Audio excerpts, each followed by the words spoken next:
नमस्ते प्रणाम। मैं हूं आपके साथ अजितेश प्रमोद मिश्रा और आपके लिए मैं लेकर हाजिर हूं जनहित टाइम्स का खास show news knowledge with Ajitesh, जिसमें आपको मिलती है देश दुनिया में चल रही हॉट न्यूज की कंप्लीट नॉलेज। जल्दी से चैनल को सब्सक्राइब कर दीजिए और वीडियो को लाइक करें और शेयर जरूर कीजिएगा, क्योंकि मैं अपने वादे को लगातार निभा रहा हूं न्यूज नॉलेज देकर। इसीलिए आप भी अपना प्रॉमिस पूरा कीजिए, सब्सक्राइब, लाइक और शेयर करके। पत्रकारिता मतलब समाज के मुद्दों को उठाना, जनता की आवाज बनकर उनके हकों के लिए सरकार से लड़ना, भ्रष्टाचार के खिलाफ आवाज उठाना, सरकारों की गलत नीतियों को जनता के सामने लाना और सच क्या है ये जनता को बताना। वास्तविक में देखा जाए तो पत्रकारिता एक ऐसी शक्ति है जो किसी भी सत्ता को हिलाकर रख सकती है।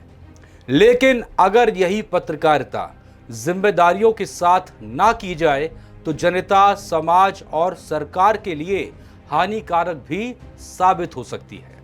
और आज का हाल तो आप देख ही रहे हैं। हेलन थॉमस का विचार है कि हम पत्रकारिता में लोकप्रिय होने के लिए नहीं आते हैं। यह हमारा कर्तव्य होता है कि हम सच्चाई की तलाश करें और जब तक जवाब नहीं मिले तब तक अपने नेताओं पर लगातार दबाव डालें। लेकिन आजकल उल्टा है। सत्ता में बैठे नेताओं से सवाल वही होगा जो नेताजी चाहेंगे। और हमारे देश के शानदार पत्रकार जो पश्चिम बंगाल के चुनाव में हिंसा होने पर वहां की सरकार से सवाल तो करते हैं, लेकिन करना भी चाहिए, लेकिन मणिपुर दंगों को दिखाने में थोड़ा हिचकिचाते हैं। ये क्या और कैसे है? जब ममता राज की बात होती है तो सीधा सवाल सरकार से और सरकार का दोष भी, लेकिन मणिपुर के दंगों में बस कारण ढूंढ रहे हैं और विपक्ष से सवाल होता है। खैर चलिए, अभी हमें इससे कोई लेना देना नहीं है। फिलहाल हम शुरू करते हैं आज की न्यूज नॉलेज। आज की न्यूज नॉलेज में आर्टिकल 370 पर बात होगी। आर्टिकल 370 पर केंद्र सरकार के फैसले को सुप्रीम कोर्ट में चुनौती दी गई है। इस मामले में देश की सबसे बड़ी अदालत 2 अगस्त से रेगुलर सुनवाई करेगी। चीफ जस्टिस DY चंद्रचूड़ समेत 5 जजों की पीठ दोनों पक्षों की जिरह सुनेगी। इस मामले में दलीलें सुनने के बाद आखिर में फैसला सुनाया जाना है। न्यूज नॉलेज विद अजितेश में जानेंगे 4 साल बाद आर्टिकल 370 पर सुप्रीम कोर्ट में सुनवाई क्यों हो रही है, पिटिशनर्स के क्या तर्क हैं और क्या इस फैसले को सुप्रीम कोर्ट में पलटा जा सकता है। शहला राशिद और शाह फैसल ने याचिका वापस ले ली, क्या इससे केस पर कोई असर पड़ेगा? 3 जुलाई 2023 को सुप्रीम कोर्ट ने एक नोटिस जारी कर बताया कि IAS शाह ने आर्टिकल 370 पर सरकार के खिलाफ अपनी पिटीशन वापस ले ली है। 4 जुलाई को शाह फैसल ने ट्वीट कर कहा कि मेरे जैसे कई कश्मीरियों के लिए 370 अतीत की बात है। झेलम और गंगा का पानी हिंद महासागर में मिल चुका है, अब पीछे नहीं जाना, केवल आगे बढ़ना है। इसी तरह JNU की पूर्व छात्र नेता शहला रशीद ने भी आर्टिकल 370 पर दायर की गई अपनी याचिका को वापस ले लिया है। इन दोनों की अपील पर सॉलिसिटर जनरल तुषार मेहता ने कहा था कि अगर कोई याचिकाकर्ता अपना नाम वापस लेना चाहता है तो उन्हें कोई कठिनाई नहीं है।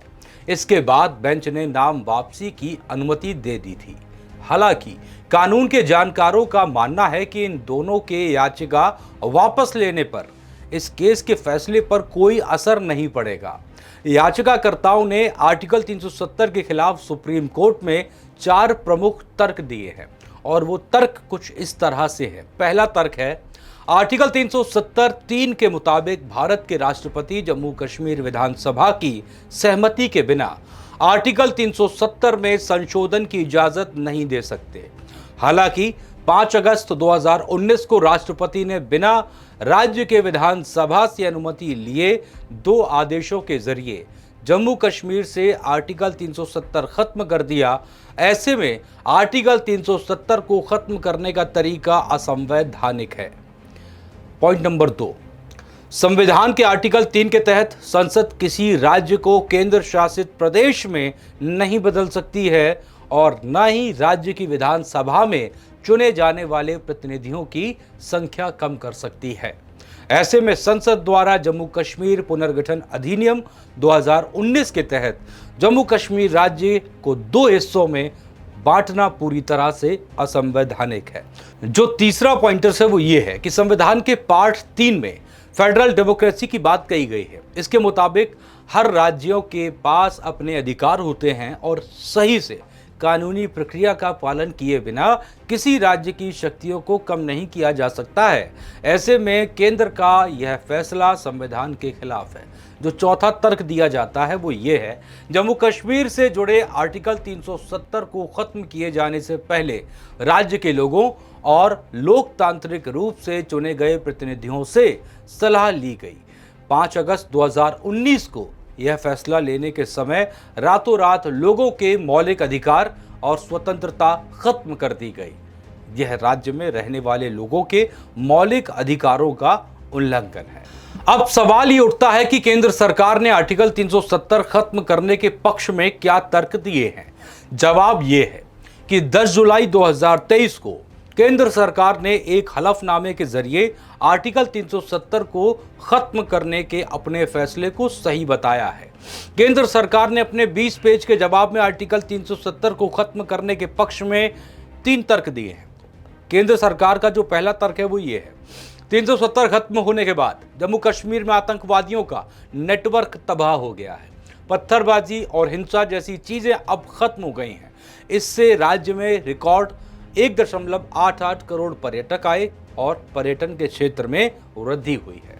केंद्र सरकार की तरफ से जो तर्क नंबर 2 दिया गया वो ये है, पथराव की घटनाएं जो 2018 में 1767 तक पहुंच गई थी, अब 2023 में पूरी तरह से बंद हो गई हैं। साफ है कि पत्थरबाजी की घटनाओं में 65% से ज्यादा की कमी आई है और इसी तरह 2018 में जम्मू कश्मीर में 199 युवा आतंकवादी बन गए थे। ये संख्या 2023 में घटकर 12 रह गई है। केंद्र सरकार की तरफ से जो तर्क नंबर 3 दिया जा रहा है उसमें क्या कहा जा रहा है? उसमें कहा जा रहा है, जम्मू कश्मीर में बीते 3 दशकों की उथल पुथल के बाद आम लोग सामान्य रूप से जीवन जी रहे हैं। आर्टिकल 370 खत्म होने के बाद राज्य में शांति और विकास को लोग महसूस कर रहे हैं। वहीं इस कानून को खत्म करने के पीछे भी यही तर्क दिया जाता रहा है। लेकिन ये कितना सही है, इस बात को समझने के लिए आर्टिकल 370 को लेकर सुप्रीम कोर्ट के 1959 के फैसले को जानना होगा। दरअसल 2 मार्च 1959 को प्रेमनाथ कौल बनाम जम्मू कश्मीर के मामले में सुप्रीम कोर्ट की 5 जजों की बेंच ने फैसला सुनाया था और इस बेंच ने अपने फैसले में कहा था कि संविधान सभा ने कहा कि जम्मू कश्मीर और केंद्र सरकार के बीच जो रिलेशन है उसमें आर्टिकल 370 को लेकर अंतिम फैसला वहां की संविधान सभा करे। जब तक राज्य की संविधान सभा खुद को भंग करके आर्टिकल 370 पर फाइनल फैसला नहीं कर लेती, तब तक ये अस्थायी है। बाद में जम्मू कश्मीर की संविधान सभा ने खुद को भंग कर भारत के साथ आर्टिकल 370 के रिलेशन को लागू कर दिया। इस तरह यह कानून स्थायी हो गया।